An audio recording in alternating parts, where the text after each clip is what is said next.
as an artist, ang kalayaan po ng pamamahayag ay napakahalaga sa akin.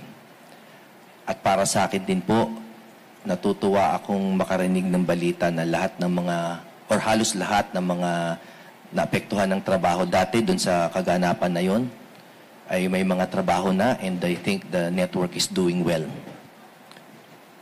Para sa akin, yung mga issues dati na kinaharap ng network ay dapat dinigin sa tamang korte para matapos ang issues about tax, labor, at lahat pa ng mga pinaratang sa kanila. But I only have the best wishes for their workers and even for their management.